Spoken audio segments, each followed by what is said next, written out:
Halo orang-orang baik, terima kasih sudah klik video ini dan selamat datang kembali di channel The Purbas. Saya harap, kalian sekeluarga senantiasa dalam kondisi sehat walafiat ya, semoga rezeki kalian berlimpah, dan semoga segala urusan kalian berjalan lancar. Kalau ada di antara kalian yang saat ini sedang sakit, saya doakan semoga lekas sembuh agar bisa segera beraktivitas kembali. Di video sebelumnya, saya sudah membawakan kasus Mary Goff yang berasal dari Irlandia. Nah, untuk video hari ini, kita masih akan berada di benua Eropa. Lebih tepatnya, kita akan mengunjungi negara Yunani, yang bertetangga dengan benua Asia serta Afrika. Tanpa berlama-lama lagi, mari kita mulai ceritanya sekarang. Caroline Lewis, lahir pada tanggal 21 Juli tahun 2001 di Athena, Yunani. Dari ibu asal Filipina yang bernama Susan, dan ayah berkewarganegaraan Inggris yang bernama David, seorang pensiunan perusahaan minyak dan gas.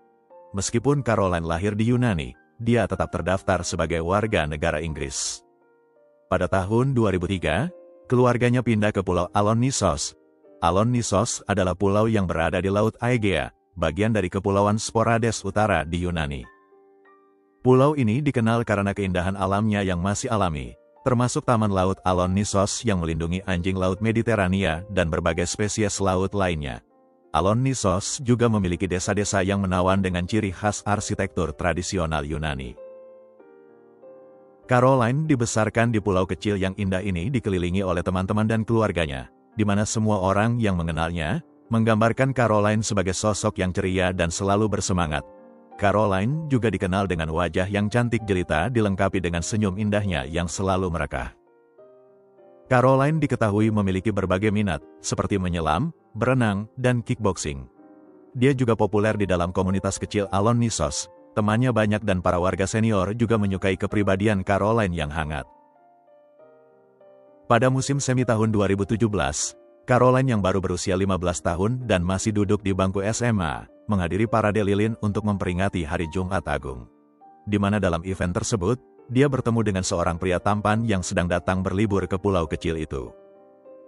Dia adalah Babis Anagnostopoulous, pria berusia 29 tahun, warga negara Yunani yang berprofesi sebagai pilot helikopter. Meskipun usia Babis hampir 2 kali lipat dari usianya, Caroline tetap jatuh cinta pada Babis dan menerima ajakan pria itu untuk berkencan. Orang tua Caroline juga sama sekali tidak mempermasalahkan perbedaan usia tersebut, bahkan mereka dengan senang hati menerima Babis sebagai calon menantu. Setelah 17 bulan menjalin hubungan dan tepatnya setelah Caroline menyelesaikan pendidikan menengah, Babis melamar sang kekasih. Caroline masih sangat muda dan sebenarnya masih banyak peluang yang bisa dia gapai di masa dewasanya, tapi atas nama cinta, Caroline yang baru berusia 18 tahun, setuju untuk menghabiskan sisa umurnya bersama pilot kesayangannya itu. Keluarga Caroline mendukung dan turut bahagia dengan keputusan gadis itu. Ibunya berpendapat, selama Caroline bahagia dengan pilihannya, keluarganya pasti akan memberikan dukungan. Caroline dan Babis mengadakan prosesi dan pesta pernikahan yang romantis dan berbeda dari tradisi pernikahan Yunani pada umumnya. Namun itu adalah keinginan pasangan tersebut, dan kedua belah pihak keluarga pun setuju saja. Setelah pernikahan mereka, pasangan pengantin baru ini pindah ke Glikanera Athena, di mana mereka bertetangga dengan seorang wanita bernama Lila, yang kemudian menjadi teman dekat Caroline. Tak lama setelah menikah, Caroline mengandung anak pertama mereka. Namun sayangnya, Caroline mengalami keguguran hingga membuat pasangan ini merasa sedih. Caroline dan Babis bahkan menjalani terapi selama 3 bulan untuk bisa bangkit lagi dari kesedihan tersebut. Babis mungkin bisa menyibukkan diri dengan pekerjaannya, akan tetapi Caroline yang sendirian berada di rumah, tidak punya aktivitas apa-apa untuk mengalihkan perhatiannya, hingga akhirnya, Caroline sering mencurahkan isi hatinya ke lembar demi lembar buku harian. Di salah satu halaman diarinya, Caroline menulis kalimat demi kalimat sebagai berikut. Cintaku padanya lebih dari segalanya di dunia. Aku sangat dipengaruhi oleh hormon-hormonku, dan Babis seharusnya tahu tentang itu. Tapi aku malu untuk memberitahunya. Aku tahu dia akan mendukungku, tetapi aku tidak bisa memberitahunya. Tapi aku akan berusaha untuk bayiku. Beberapa bulan kemudian, Caroline berhasil hamil lagi, dan pada tahun 2020, dia melahirkan seorang putri cantik yang mereka beri nama Lydia. Meskipun sudah menjadi ibu muda, Caroline tidak pernah mengabaikan pendidikannya. Dia kemudian mendaftar kuliah di Universitas Piraeus di Attika, tak jauh dari kota Athena. Tampaknya segala sesuatunya berjalan sempurna dalam hidup Caroline, di mana dia kerap membagikan momen-momen bahagianya di sosial media, seperti foto-foto perjalanannya bersama keluarga, momen romantis dengan suaminya, dan saat-saat menggemaskan bersama bayinya. Namun sayangnya, hidupnya yang tampak sempurna itu tak bertahan lama. Pada pertengahan tahun 2021, tragedi menghampiri hidup Caroline. Parakallah.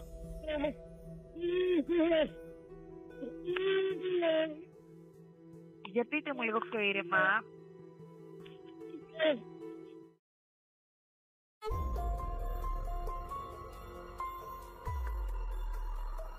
Pada tanggal 11 Mei tahun 2021, sekitar jam 6 pagi lewat 12 menit, layanan darurat kota Athena menerima panggilan dari seorang pria yang histeris dan suaranya juga tidak jelas. Dia terdengar lemah, panik, dan terus-menerus minta tolong. Dia adalah Babis anak Nostopoulos, yang memberitahu operator layanan darurat bahwa sebuah perampokan yang brutal baru saja terjadi di rumahnya di Glikanera. Sementara itu, sekitar jam 4 pagi lewat 20 menit, kira-kira 2 jam sebelum Babis menelpon layanan darurat, Lila yang merupakan teman sekaligus tetangga Caroline, terbangun dari tidurnya, karena mendengar suara berisik Roxy, anjing Caroline. Aneh sekali mengapa Roxy menggonggong pada jam-jam tersebut. Roxy yang biasanya tenang, terdengar gelisah dan seperti sedang menangis. Saat Lila sedang berpikir apa yang sebenarnya terjadi pada Roxy, beberapa detik kemudian anjing itu sepertinya sudah tenang dan tidak bersuara lagi. Lila pun kembali tidur. Namun kira-kira 2 jam kemudian, dia terbangun lagi saat HP-nya berdering. Sebuah panggilan telepon masuk dari nomor telepon Babis, suami Caroline. Saat telepon tersebut diangkat, Lila langsung mendengar suara Babis yang berteriak histeris minta tolong. Lila tidak paham apa yang sebenarnya terjadi, tapi yang pasti telah terjadi sesuatu di rumah tetangganya itu. Lila segera membangunkan suaminya dan mereka bergegas menuju ke rumah sebelah. Ketika mereka membuka pintu, tepat di saat itu, dari kejauhan terdengar suara sirine polisi dan ambulans. Lila dan suaminya menyusul petugas polisi dan paramedis yang lebih dulu masuk ke rumah Babis, di mana mereka selanjutnya dihadapkan dengan pemandangan mengejutkan yang akan menghantui sepanjang sisa hidup mereka. Mereka menemukan jasad Caroline yang sudah tak bernyawa, terbaring di atas tempat tidur dengan kondisi terikat. Di samping tubuh Caroline, Lydia bayinya yang berusia 11 bulan menangis dan mendorong-dorong tubuh sang ibu dengan kedua tangannya, seperti berusaha untuk membangunkan Caroline, mungkin karena dia lapar. Sementara itu, Babis ditemukan terduduk di lantai kamar sambil menangis histeris. Saat dilakukan pemeriksaan menyeluruh terhadap TKP, polisi mendapati seisi rumah dalam kondisi yang sangat berantakan. Pintu-pintu lemari terbuka dan isinya berhamburan, sementara laci-laci juga terlihat diacak-acak. Jelas sekali kalau telah terjadi pembobolan, atau telah terjadi aksi perampokan di rumah keluarga kecil ini. Dan satu lagi pemandangan yang sangat memprihatinkan, Roxy anjing Caroline ditemukan tergantung di railing tangga, sudah tidak bernyawa lagi. Jasad Caroline selanjutnya dibawa ke rumah sakit untuk dilakukan pemeriksaan otopsi, sementara Babis dibawa ke kantor polisi untuk menjalani interogasi, karena dia adalah satu-satunya saksi mata yang mengetahui apa yang sebenarnya telah terjadi pada Caroline dan pada rumah mereka. Menurut Babis, tadi malam sekitar jam 4 pagi lewat 30 menit, mereka tiba-tiba diserang oleh 3 pria bersenjata yang menerobos masuk ke rumah melalui jendela basement. 3 orang ini tiba-tiba sudah berada di kamar tidur mereka. 2 orang langsung mengikat tangannya dan menyumpal mulutnya, sedangkan pria yang satu lagi menodongkan pistol ke arah Caroline.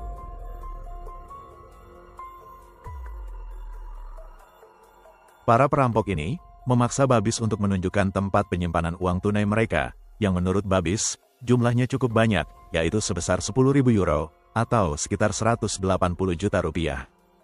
Sebagai info saja, pada masa itu kondisi keuangan dan perbankan di negara Yunani sedang mengalami krisis, di mana banyak institusi keuangan dan bank yang bangkrut, sehingga para warga merasa lebih nyaman menyimpan sendiri uang mereka di rumah dalam bentuk tunai. Awalnya Babis tidak mengaku bahwa dia menyimpan uang di rumah, tapi karena para perampok ini mengancam akan mencelakai istri dan anaknya, dengan terpaksa dia menurut dan memberitahu tempat penyimpanan uangnya. Namun ternyata, Caroline tidak terima dengan aksi para perampok yang ingin merampas uang mereka. Seperti yang disebutkan di awal video, Caroline sejatinya menguasai ilmu bela diri kickboxing dan memegang sabuk hitam. Caroline yang marah menyerang 3 pria bersenjata itu. Namun bagaimanapun jagonya Caroline, dia akhirnya berhasil dilumpuhkan, dan salah satu dari para perampok itu mencekik Caroline hingga tewas. Salah satu dari perampok kemudian memukul kepala Babis hingga pingsan. Setelah dia sadar, Babis menemukan istrinya yang sudah tewas di atas tempat tidur, dan dia pun menghubungi layanan darurat serta menelpon lila tetangganya. Babis juga menambahkan bahwa 2 di antara 3 pelaku, pada saat itu sempat berkomunikasi menggunakan bahasa asing. Polisi lalu memperdengarkan beberapa rekaman percakapan yang menggunakan bahasa asing, yang ternyata, para pelaku ini saling berkomunikasi menggunakan bahasa Albania. Kasus perampokan rumah warga negara Inggris di kota Athena, Yunani segera membuat kehebohan di ruang publik, terlebih karena para pelakunya adalah warga negara asing.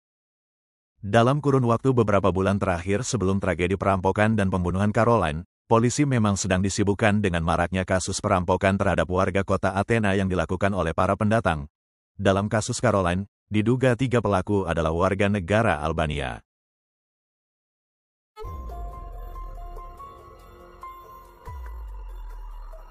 Awalnya, polisi menetapkan insiden ini sebagai kasus perampokan dan pembunuhan yang dilakukan oleh sekelompok gangster asal Georgia dan Albania, yang juga terlibat dalam 12 kasus perampokan lain di kota Athena.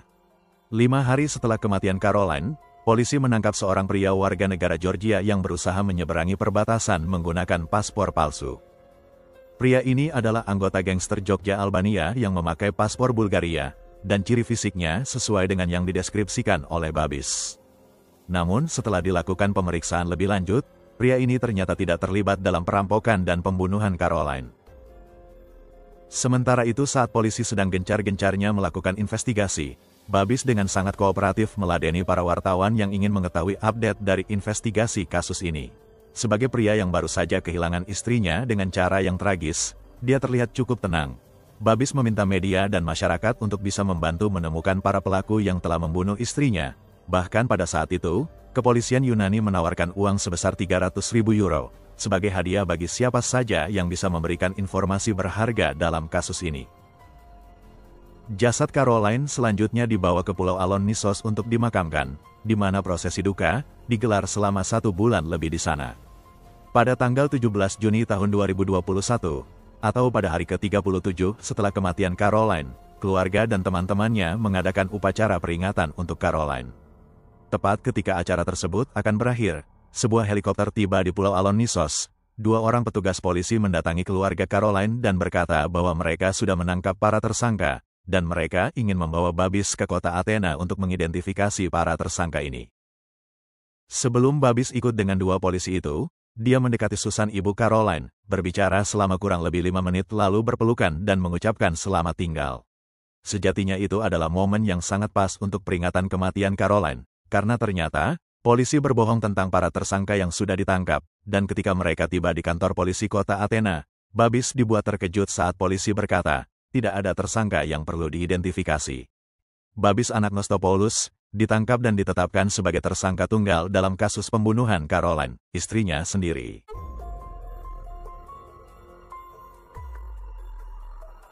Seperti yang sudah disebutkan sebelumnya, bahwa awalnya, polisi menetapkan kasus Caroline terkait dengan 12 kasus perampokan dan pembunuhan wanita lain yang terjadi di kota Athena pada tahun 2021.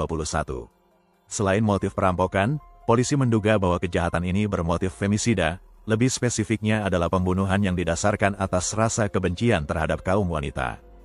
Polisi juga sempat menangkap seorang warga negara Georgia yang diduga adalah salah satu pelaku perampok dan pembunuh Caroline. Namun ternyata, pria itu tidak terkait sama sekali dengan kasus ini dan dia pun dibebaskan. Selama berhari-hari, polisi melakukan investigasi untuk menangkap para pelaku. Bahkan mereka menetapkan hadiah sebesar 300.000 euro bagi siapapun yang bisa membantu memberikan petunjuk penting dalam kasus ini. Akan tetapi, investigasi polisi benar-benar menemui jalan buntu.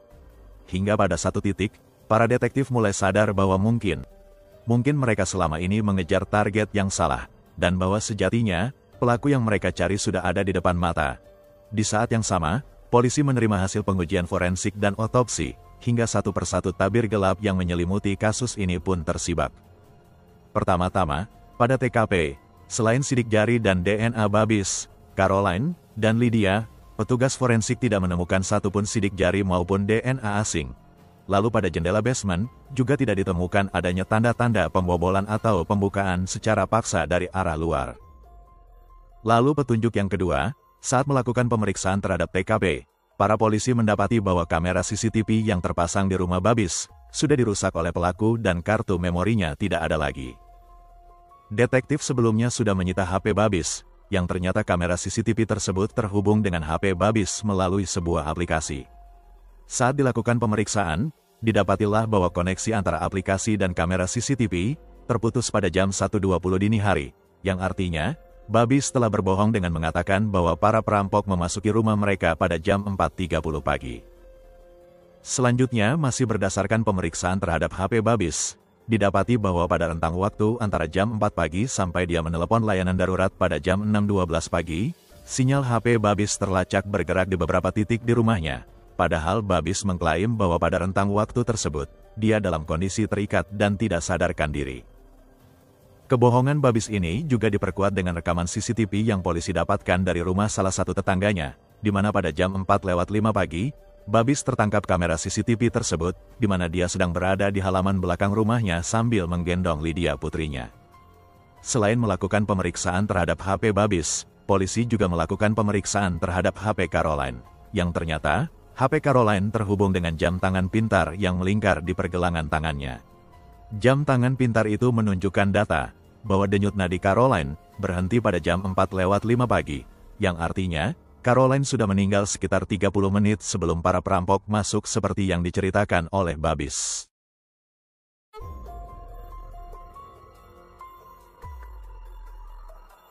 Histori penelusuran internet Caroline juga mengungkap bahwa, dalam waktu beberapa hari terakhir, Caroline secara intens menelusuri iklan-iklan properti yang disewakan.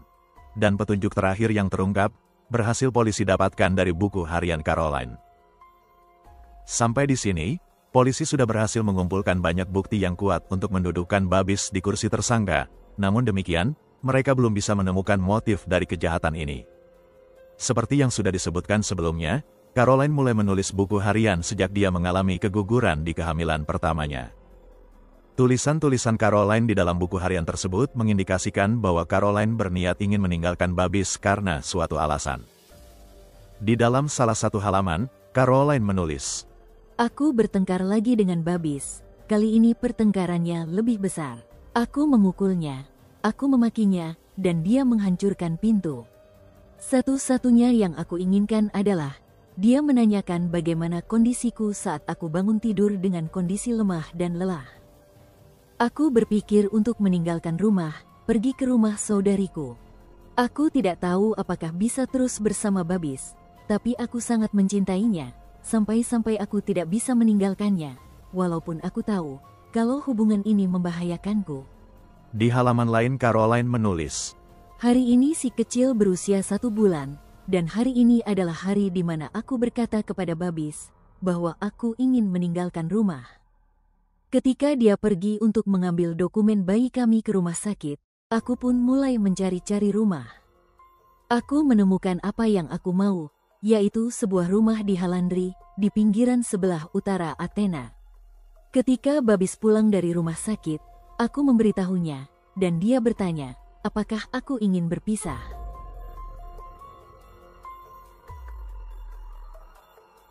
Kalimat demi kalimat yang ditulis oleh Caroline, mengindikasikan bahwa Babis tidak melakukan aksi KDRT terhadap istrinya, justru sebaliknya, Caroline lah yang memukul Babis. Tapi anehnya di sini, mengapa Caroline sangat ingin meninggalkan Babis, padahal di saat yang sama, Caroline mengaku bahwa dia sangat mencintai pria itu. Sekali lagi, sampai di sini semua bukti sudah mengarah kepada si babi ini. Maksud saya, semua bukti sudah mengarah kepada Babis. Tapi polisi masih memerlukan waktu untuk mengungkap motif di balik pembunuhan ini, sekaligus mencari tahu apa yang menyebabkan Caroline sangat ingin bercerai. Setelah dilakukan pemeriksaan secara lebih mendalam, didapatilah informasi yang membuat kasus ini menjadi jauh lebih rumit, di mana polisi menemukan beberapa petunjuk yang mengungkap bahwa selain menjadi pilot helikopter, Babis juga menjalani profesi lain, yaitu sebagai kurir narkoboy. Dengan helikopternya, selain membawa penumpang, Babis juga mengangkut barang-barang haram tersebut. Pengungkapan pekerjaan terselubung Babis ini sesuai dengan penampakan gaya hidupnya selama ini. Walaupun dia berprofesi sebagai pilot helikopter, gaya hidup Babis terkesan sangat mewah dan glamor. Sebagai contoh, sebelum menikah dengan Caroline, Babis sudah membeli sebuah rumah besar dengan harga yang sangat mahal.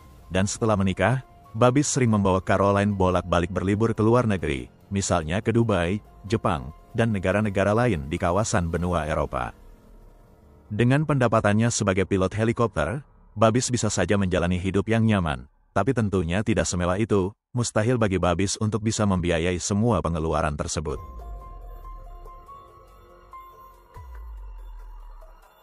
Kembali ke ruang interogasi, Babis awalnya membantah tuduhan polisi, tapi setelah detektif melakukan interogasi secara lebih intens, si Babis ini, akhirnya mengaku bahwa memang dialah yang telah membunuh istrinya.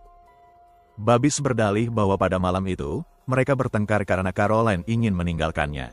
Sesaat kemudian, nalurinya sebagai ayah terpancing ketika dia melihat Caroline memperlakukan Lydia putri mereka secara buruk. Babis mengaku bahwa dia marah dan gelap mata karena ingin melindungi putrinya. Babis sadar bahwa Caroline memiliki sabuk hitam dalam kickboxing. Duel 1 lawan 1 mungkin akan berakhir dengan kekalahan pada dirinya, jadi Babis memutuskan untuk menyerang Caroline saat istrinya itu sedang tidur. Babis mengakui bahwa dia telah membunuh Caroline istrinya, tapi dia membantah telah melakukan pembunuhan berencana. Di saat yang sama, Babis berusaha untuk merusak citra dan nama baik istrinya dengan menyebut bahwa Caroline adalah seorang ibu yang buruk. Tapi akhirnya buku harian Caroline berhasil mengungkap bahwa Babislah monster yang sebenarnya. Pada tanggal 18 Juni tahun 2021, Babis secara resmi didakwa dengan 2 pasal pidana dan 2 pelanggaran ringan, yaitu pembunuhan, penyiksaan hewan, pelaporan palsu dan kesaksian palsu. Pada tanggal 16 Mei tahun 2022, para juri dengan suara bulat menyatakan Babis bersalah atas semua tuduhan. Hakim selanjutnya menjatuhkan vonis hukuman penjara seumur hidup kepada Babis Anagnostopoulos atas pembunuhan terhadap Caroline. Selain itu, dia juga dijatuhi hukuman tambahan, yaitu 10 tahun penjara karena telah membunuh Roxy anjing Caroline, ditambah lagi dengan vonis penjara selama 11 tahun 6 bulan, karena telah membuat laporan palsu dan memberikan informasi yang menyesatkan pihak berwenang. Babis Anagnostopoulos mengajukan banding atas vonisnya, namun pada tanggal 29 September tahun 2023, Hakim Pengadilan Tinggi Athena menolak permohonan bandingnya, yang sekaligus menguatkan putusan pengadilan sebelumnya. Dengan kata lain, Babis Anagnostopoulos selamanya akan mendekam di penjara. Menyusul setelah jatuhnya vonis terhadap Babis, kedua belah pihak keluarga pun bertarung dalam perebutan hak asuh atas Lydia putri Caroline. David dan Susan, orang tua Caroline yang memenangkan hak asuh atas Lydia, mereka kemudian memutuskan untuk pindah ke kota Manila, Filipina, di mana Lydia selanjutnya dibesarkan bersama-sama dengan anak-anak dari kakak perempuan Caroline. Itulah tadi kisah nyata kasus kriminal kita untuk hari ini. Semoga ada pelajaran berharga yang bisa kita petik dari tragedi hidup Caroline. Terima kasih sudah menonton video ini hingga selesai. Jaga kesehatan selalu, dan sampai jumpa lagi di kisah nyata kasus kriminal berikutnya dari channel The Purbas. Orang-orang baik, dalam kesempatan ini izinkan saya mengucapkan selamat merayakan Hari Raya Kurban, dan bagi semua jemaah haji yang sedang menunaikan rukun Islam kelima di Tanah Suci, semoga menjadi haji yang mabrur, dan semoga nanti pulang ke tanah air masing-masing dalam kondisi sehat dan selamat. Amin.